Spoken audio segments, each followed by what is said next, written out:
আসসালামু আলাইকুম সবাইকে। ভিডিওতে যে জায়গাটি দেখতে পাচ্ছেন এটা তারা মসজিদ, পুরান ঢাকার আরমানিটোলায় অবস্থিত মধ্যযুগীয় একটি স্থাপত্যশৈলীর নিদর্শন। সো আমি আজকে এর ইতিহাস নিয়ে আলোচনায় যাব না। আমার আসলে ফ্যাসিনেশনের জায়গা হলো মানুষের জীবনের যে বৈচিত্র্য, জীবনযাত্রার বৈচিত্র্য, সাংস্কৃতিক বৈচিত্র্য, রুচির বৈচিত্র্য, সেই জিনিসটি পর্যবেক্ষণ করা। সো আজকে এখানে এসে আমি যেটা দেখতে পেলাম যে এখানকার মানুষজনের যেই সংস্কৃতি সেটা অনেকটা ভিন্ন রকম এবং ইন্টারেস্টিং। সো একটা উপাসনালয়ের সামনে আসলে যেভাবে তারা বাচ্চাদেরকে খেলার সুযোগ করে দিচ্ছেন, নিজেরা বসে আড্ডা দিচ্ছেন, শিশুদের সামাজিক সাংস্কৃতিক বিকাশকে ফ্যাসিলিটেট করছেন, সেটা আসলেই প্রশংসার দাবিদার। যেটা এমনিতে আমরা অনেক জায়গায় দেখি যে মসজিদের প্রাঙ্গণে খেলার ব্যবস্থা থাকে, আদার্স টেম্পলস বা ধর্মীয় উপাসনালয় সব জায়গাতেই এরকম জেনারেলি থাকে, বাট এই জায়গাটাতে যেটা আমি দেখলাম যে এখানকার পরিবেশটা পুরো ভিন্ন। এখানে দেখা যাচ্ছে যে মাঠের সামনে অনেকে বসে ইবাদত করছে, আবার পাশাপাশি বাচ্চারা খেলছে, মজা করছে, আনন্দ করছে, ঘুরছে। সো এটা কাইন্ড অফ ডিফারেন্ট অনেকটা অন্যান্য জায়গার চাইতে, সো যেটা একদম চোখে লাগার মতো। তাছাড়া এবং সার্বিক পরিবেশ মিলিয়েও এখানটাতে আসলে জিনিসটা দেখতে অনেকটা ভিন্ন রকম এবং তৃপ্তিদায়ক বলা যায়। এই যে বিকেলটা মানুষ কাটাচ্ছে সুন্দর করে শান্তির সাথে।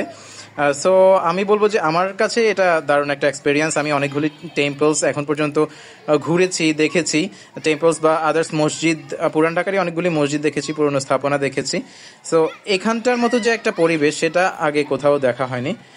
এখানে যেরকমটা মানুষ আড্ডা দিচ্ছে, নিজেদের মতো করে সময় কাটাচ্ছে। এখানে কিন্তু বিষয়টা এমন না যে সামনে কোনো খেলার জায়গা নেই, সেই জন্য মসজিদের সামনেই বাচ্চারা আসলে খেলাধুলা করছে, এরকম না।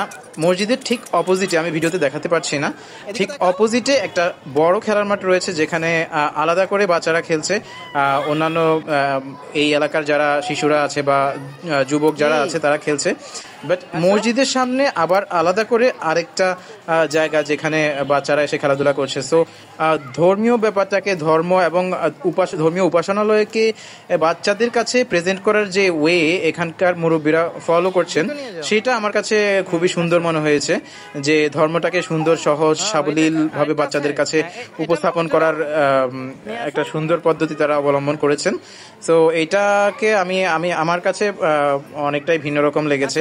আমি প্রথম দেখলাম যে এরকম একটা জায়গায়, জেনারেলি আমি আমাদের ছোটবেলায় যেটা দেখেছি যে বাচ্চাদের মসজিদে যখন আমরা অনেক বেশি হই হুল্লোড় করতাম, দুষ্টমি করতাম, দৌড়াদৌড়ি করতাম, তখনটাতে আমাদেরকে বাধা দেওয়া হতো বা অনেক সময় ধমক দিত এলাকার মুরব্বীরা। এরকমটা হয়ে থাকে অনেক জায়গায়, নাও হতে পারে, বাট এখানটাতে পরিস্থিতি পুরো ভিন্ন, চিত্রটা পুরো ভিন্ন। যেটা দেখা যায় যে বাচ্চাদের জন্য, এই যে আপনারা দেখতে পাচ্ছেন বাচ্চারা কিভাবে ঘুরে ঘুরে ঘুরে ঘুরে দেখছে, খেলছে, এই যে দৌড়াদৌড়ি করছে, ইভেন অনেকে আড্ডাও দিচ্ছে এখানটাতে। ইভেন এখানকার যারা মুরব্বী তারাও এখানে আড্ডা দিচ্ছেন। সো সবকিছু মিলিয়ে এই জায়গার যে পরিবেশ সেটা অনন্য সুন্দর লেগেছে আমার কাছে।